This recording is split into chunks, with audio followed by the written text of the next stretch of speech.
سنو نا ترمذی کی حدیث، اور اسے یاد رکھنا، نبی پاک علیہ السلام نے فرمایا اپنے دکھ لوگوں کے سامنے نہ بیان کرنا، سیٹھوں نوابوں کو نہ بتاتے پھرنا، دنیا داروں کے سامنے جا کے نہ رونا کہ میں تکلیف میں ہوں۔ فرمایا اگر دنیا داروں کو دکھ بتاؤ گے رب تمہیں کبھی غنی نہیں کرے گا۔ فرمایا اپنے دکھ اپنے رب کو بتا، وہ جلدی کرے یا دیر سے کرے تجھے ساری دنیا سے بے نیاز کر دے گا، تجھے کسی کا محتاج نہیں رہنے دے گا۔ اپنے مسلح کو، اپنی دعاؤں، ایک بزرگ فرماتے ہیں میں نے دعا مانگنے کا طریقہ اپنی بیوی سے سیکھا۔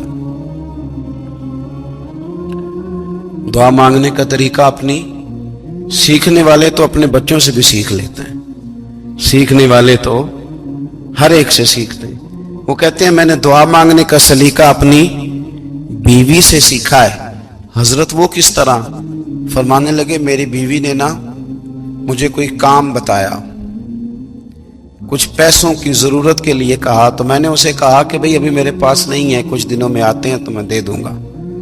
عورتوں کی عادت ہوتی ہے وہ بار بار یاد کراتی ہیں، 2-4 دنوں کے بعد پھر اس نے کہا حضرت وہ میں نے کہا تھا کچھ پیسے، میں نے اسے کہا کہ ابھی میرے پاس نہیں ہے، کچھ دنوں میں ملتے ہیں تو میں تمہیں دے دوں گا۔ اس نے کچھ دنوں کے بعد پھر کہا حضور وہ میں نے کچھ پیسے کہے تھے۔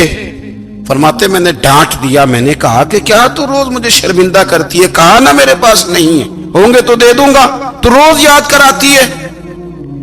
فرماتے ہیں اس نے پہلے تو میری ڈانٹ کو سہا، پھر میرے سخت جملوں نے اس کی آنکھوں میں آنسو پیدا کر دیے، پھر اس نے اپنے آنچل میں اپنے اس دکھ کو سمیٹا، اور پھر اس نے ایک جملہ کہا تو میں رو پڑا، اور مجھے اپنے رب سے مانگنے کا طریقہ آ گیا۔ مجھے کہنے لگی حضرت جی آپ نے ڈانٹ دیا، میں نے سہ لیا، پر آپ ہی میرے شوہر ہیں، بتائیں نا آپ سے نہ کہوں تو میں کس سے جا کے کہوں۔ فرماتے ہیں میں رو پڑا، اور میں کھل کے رویا، اور میں تڑپ کے رویا، اور پھر میری سسکیاں بند گئیں، تو مجھے کہنے لگی آپ کو کیا ہوا؟ میں نے کہا مجھے بھی دعا مانگنی آ گئی ہے، جب میں اسے کہوں گا نا اللہ تو ہی میرا رب ہے، میں تجھ سے نہ کہوں تو میں کس سے جا کے کہوں؟ میں کیوں کسی بندے سے سوال کروں؟ میں کیوں کسی دنیا دار سے کہوں؟ میں تیرے بندوں کا، نیک بندوں کا وسیلہ لے کے، تیرے محبوب کی غلامی لے کے تیری بارگاہ میں آئیں، تجھ سے نہ مانگوں تو کس سے مانگوں؟ سمجھ آ گئی ہے؟ جب میں اس رنگ میں مانگوں گا تو پھر رب میرے اوپر بڑا ہی فضل فرمائے گا، وہ میرے اوپر بڑی رحمت کرے گا، وہ میرے لیے آسانیاں کرے گا۔ عزیز دوستو، بہلول دانا رحمت اللہ علیہ بیٹھے تھے تو ہارون رشید حج کر کے آ رہا تھا، تو رستے میں حضرت شیخ سے ملاقات ہو گئی، تو السلام علیکم کے بعد کہنے لگا حضور کوئی حکم ہو تو بتائیے گا۔ تو حضرت بہلول دانا فرمانے لگے تیرا رب کون ہے؟ اس نے کہا اللہ۔ تو فرمایا میرا کون ہے؟ کہا اللہ۔ فرمانے لگے تو بڑا ہی بیوقوف ہے، کیا تو یہ سمجھتا ہے کہ رب ہارون رشید کو تو دے گا اور بہلول دانا کو بھول جائے گا؟ تیرا بھی وہی رب ہے، میرا بھی وہی رب ہے، اس نے اگر تجھے دے کے آزمایا ہے تو ہو سکتا ہے مجھے نہ دے کے آزما رہا ہو، جب اس کی حکمت کے تقاضے ہوں گے تو عطا کرے گا اور دے گا، تو جا اپنا کام کر۔ بھائی اپنی روحانی زندگی، اپنی عبادات، اپنے وظائف، اپنے روزمرہ کے معاملات، اپنی دعائیں، اپنا استغفار، دنیا میں اتنا مشکل معاملہ ہے، آخرت میں مجھے بتائیے گا کتنا مشکل معاملہ ہوگا۔ میرے نبی پاک صلی اللہ تعالی علیہ وسلم نے فرمایا جو لوگ سورہ ملک پڑھا کرتے تھے نا، سورہ ملک، یہ سورت ملک قیامت میں ان کی سفارش کرے گی، اور اس طرح کرے گی کہ کہے گی اے اللہ یہاں اس بندے کو جنت میں داخل کر دے یا مجھے قرآن پاک سے علیحدہ کر دے، تو رب فرمائے گا جا اس کا دامن تھام کے اسے جنت تک پہنچایا۔ آپ بات کو سمجھیں، جب آپ کے تعلقات اپنے معاملات کے ساتھ مضبوط ہوں گے، یہ نبی کریم نے وعدہ کیا ہے کہ تو سورت واقعہ پڑھ تیرے گھر میں فاقہ نہیں آئے گا۔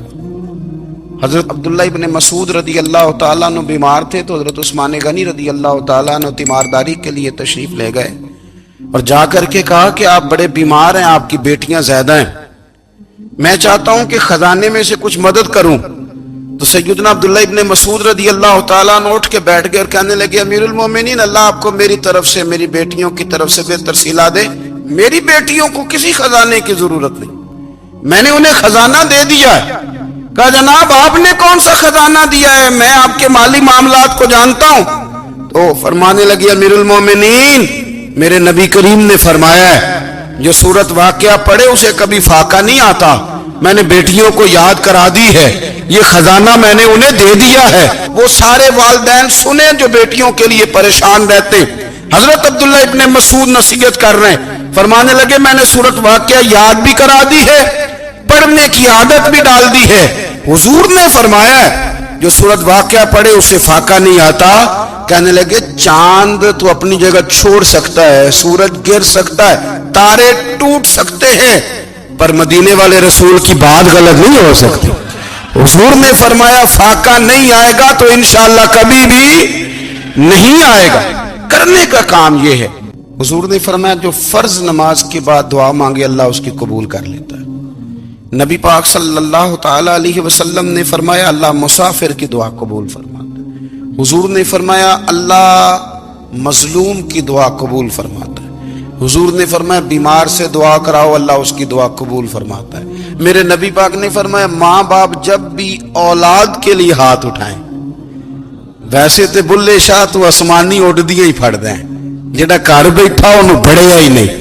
حضور فرمانے لگے ماں باپ جب بھی اولاد کے لیے دعا فرمائیں اللہ ان کی دعا کو قبول کرتا ہے۔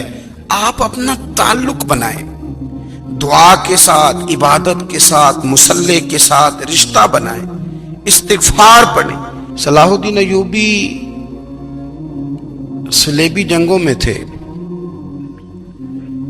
رات کو مسجد اقصی میں نماز پڑھی تو پریشان تھے۔ ایک بزرگ سے ملاقات ہوئی تو وہ کہنے لگے کہ آپ بڑے پریشان ہیں۔ کہنے لگے حضور پریشان اس لیے ہوں کہ پہلے ہی مسلمان